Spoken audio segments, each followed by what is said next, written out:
Hello, everyone. Um, I- my life's mission, quite recently, amongst other life missions, has been to finish reading every book that Charles Dickens wrote. Just quite a lot of books to read. I studied literature at university, and I've read three or four of his books at the time, and I was obviously really impressed studying it through the lens of a university education, all the literary devices he used, the cleverness of his prose, the importance of his writing in the social context of the day. But I never really got Charles Dickens when I was 19, 20 years old. And it's no surprise it takes a lifetime of experience to gain the wisdom to really understand what Charles Dickens was writing about. He was fighting for people, clearly. The first writer, and the foremost writer, talking about humanity. And in his later books, this comes out clearly in the strong, virtuous characters that he presents, and the powerful authorial comments that he makes upon society and what's important for people. And today I wanted to talk about Barnaby Rudge. This is probably the third or fourth book that I've got left to read, and I just finished it, and I thought without any notes I would talk about it for a while. Right, so you can see it's a big book. This will put most normal readers off who read all these silly modern books that win Pulitzer Prizes and the rest of it, and Nobel Prizes, apart from Bob Dylan, of course. He's worth listening to and probably reading. Anyway, Barnaby Rudge, probably the least favourite book in the Dickens canon, according to YouTube commentators and several other literary commentators. Officially, it's his fifth book, but according to my research, it's the second book he started, but he got delayed because he started writing other things and lots of deadline pressures that he had. He didn't get around to finishing it until it was his fifth book. The name Barnaby Rudge, picture a raven. Funny enough, he had two ravens. Charles Dickens never fails to surprise me. And Barnaby Rudge is what is called in the book, I don't know, simpleton, idiot or something. He's a man in his 20s with learning disabilities. He's hardly the central character, but he's the character that Dickens chose to name the book after. He's unwittingly caught up in the Gordon Riots. So this is Charles Dickens' attempt at a historical novel. He only wrote two. The other one was A Tale of Two Cities, not much more famous than Barnaby Rudge. So he sets it in the 1870s. It starts in 1875, and the story finishes in 1785 and finishes in 1780. And the background to this is that the English people suffered a lot under Queen Mary, who tried to force us to become Catholics again. And when we had a Protestant monarchy again, this is all repealed, and the situation at the start of the book is Catholics aren't allowed to own property. So they obviously found ways around this, and in the book, Parliament is about to repeal these very unfair laws. Now, Dickens was no fan of what he calls the Romish religion. Neither am I particularly. But first and foremost, he was a humanitarian, and he realised that these laws were inhumane and unfair, and that actually 99.9% of Catholic subjects were loyal to the monarchy and didn't intend to gang up with the Scottish or the French to invade our shores and put a Catholic back on the throne, or convert us back to the Roman Catholic religion. And the heart of this book is the Gordon Riots. We are presented with the political leader of this movement, Lord George Gordon, who reminds me not because of any similarity in character of Donald Trump. He's a rabble rouser, basically. He was seen him at the start of the novel when he spends the night in the Maypole Inn, just 12 miles from London, and he's planning to try and get as many people as possible to descend upon Parliament, to force Parliament to change its mind about repealing these unfair laws. Ooh, sounds a bit similar to what somebody did on the 5th of January this year. And the outcome, after the riots are violently squashed and lots of people are shot, is that Gordon has to go to the Tower, but because he's a rich bastard from the aristocracy, he's let off. Oh, Donald Trump, he'll be let off as well, won't he, by all these people who were in the Capitol Hill at the time and had their lives threatened by an angry mob, and will have convenient bouts of amnesia and forget all of this and vote for this fool not to be impeached. So politically, this book is massively relevant to today. And indeed, the finest writing in this book is the descriptions of the riots. Dickens understood, I don't know how he understood, but the mob is a braying mass, and that they lose all individual sense of responsibility. He describes people getting drunk and looting and just mindless violence. Some of the most powerful sentences is where he's describing people, these rioters are so drunk that they just died in the fires that they created. And there's one memorable sentence where the lead piping in the Haredale estate, the Warren, burns, and these fools are so drunk they're lying on the floor outside this burning building, and the molten lead falls on their skulls and melts it. It's horrific, and that's the experience of people who lived through that. And we see this today, that the mob can just take away your sense. What might be what you think is a reasonable cause can never be justified. And in his writing he says that there were some honest zealots amongst the crowd, but generally the crowd was composed of scum, the lowest of the low, who saw an opportunity to raise hell for one reason or another. And this is typified by you, who's the bastard son of Sir John Chester, the MP, who is a cynical bastard. It's one of the most interesting characters in the book, in the sense that he just devotes his life to lying in bed, drinking hot chocolate, reading the papers, getting up in the afternoon, preparing himself for polite society, smooth, emollient, seemingly very reasonable, but a man without any conviction, who married for money and has reared his only son to do the same, to pay off his debts for his luxurious lifestyle. He is cynical. He reminds me of Republican lawmakers, actually, who would do anything to garner support from Trump's mad QAnon supporters in order to gain political power.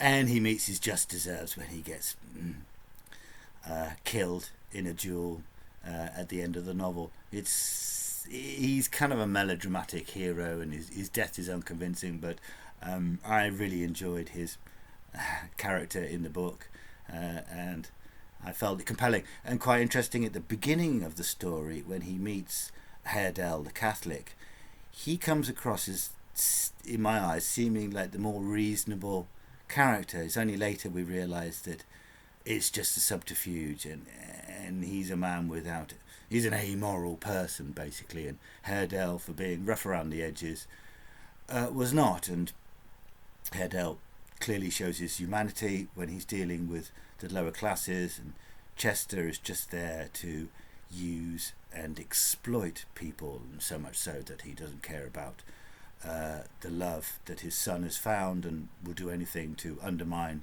that relationship just for his own personal goals. Then we have Dennis the Hangman. Oh, he's an evil character, who joins in the riots just because he likes. I think he just likes violence. He's a very old representation of what we would now term as a psychopath, basically.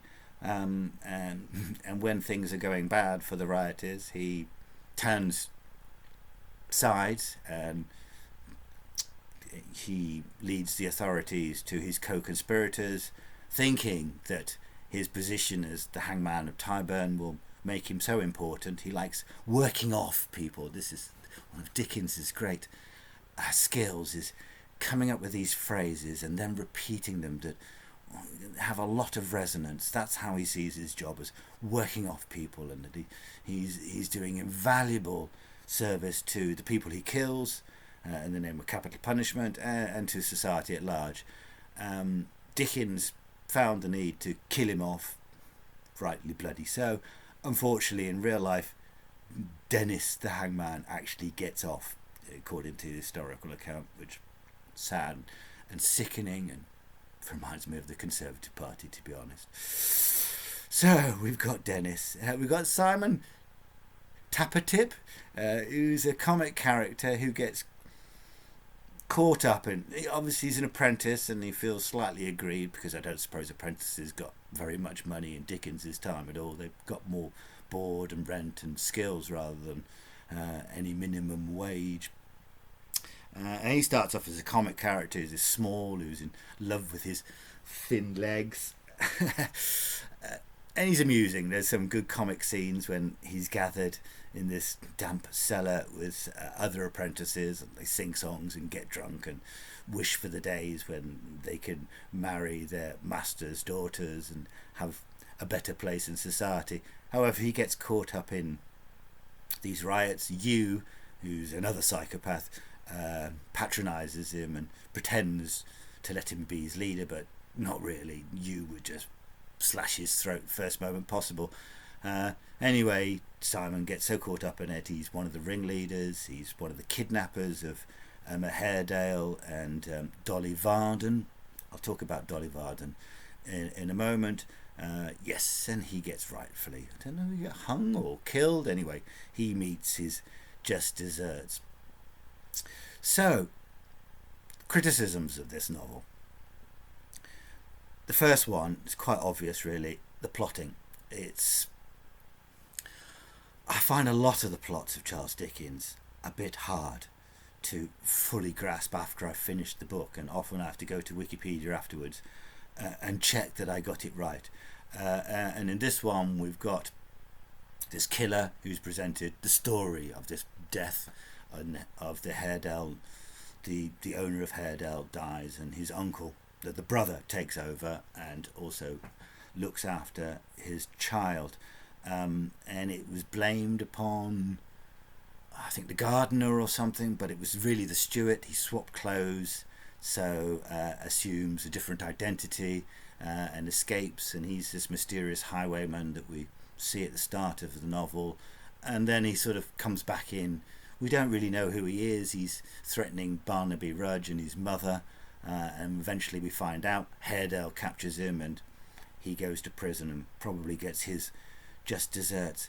And it's this aspect of the story, the plot, that it's kind of hard to follow, and they don't really mesh properly, the personal stories that I've been describing and the riots. And nearly half the book is the personal story, and then we have the riots, and then it gets exciting, and then it's all kind of tied up quickly at the end. Obviously Dickens is at the start of his writing career, and he gets better at it. Clearly plots like in Great Expectations, Tale of Two Cities, Hard Times, they're a lot better. The personal and the political and the social They all come together a lot better, and it's a lot more satisfying. So that's a kind of failure. One, I think it was George Orwell said, poor architecture but brilliant gargoyles. Yes, it doesn't really work in that sense, but that's not to matter. Lots of novels don't work in a plot.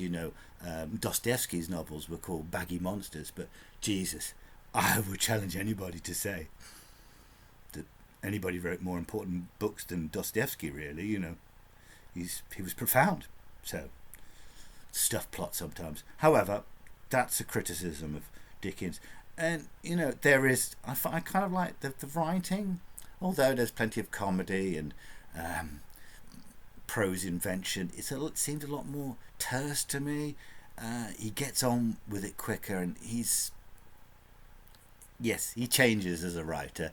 And I find that quite enjoyable sometimes, that it's more direct, even though you might not believe it being such a big book. And then other criticisms that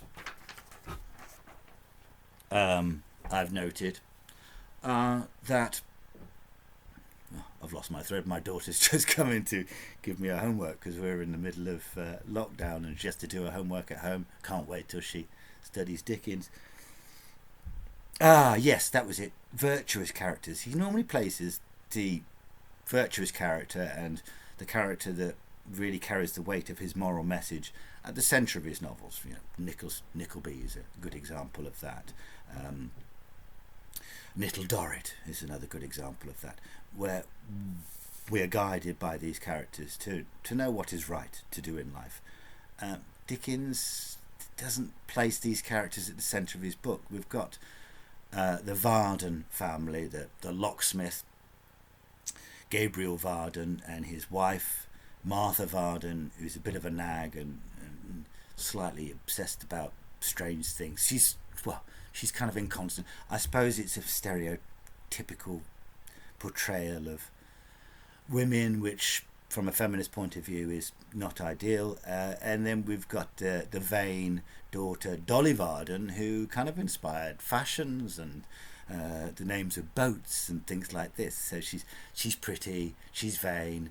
She does like Joe Willett, but she thinks there might be some better offers, and she rather nastily doesn't respond to Joe's declarations of love. So he goes off to fight in the American Civil War and loses an arm, and that's just quite pathetic, really. However, Joe comes back, saves Barnaby Rudge, and proves his worth, and he's a proper hero, but he's not the centre of the book.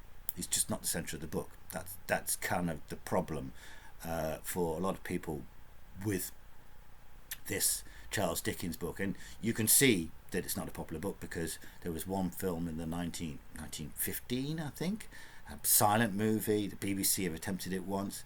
It's just not really very much covered in terms of cinema and movie, unlike many of Charles Dickens' other stories, which have become famous through cinema. So that's the other thing that confuses it, that you could say detracts from the book. But there's my phone, probably the school telling me something pointless. But yes, I can see the glimmers of the later Dickens in this book. There's a couple of really telling authorial comments in the book, and I'm just recording this off the top of my head. I have no notes. It's just, this is what I do. One of the things, I read Dickens and I think about it, and I want to tell people about it, because I think some of the videos on YouTube are just done by undergraduates, and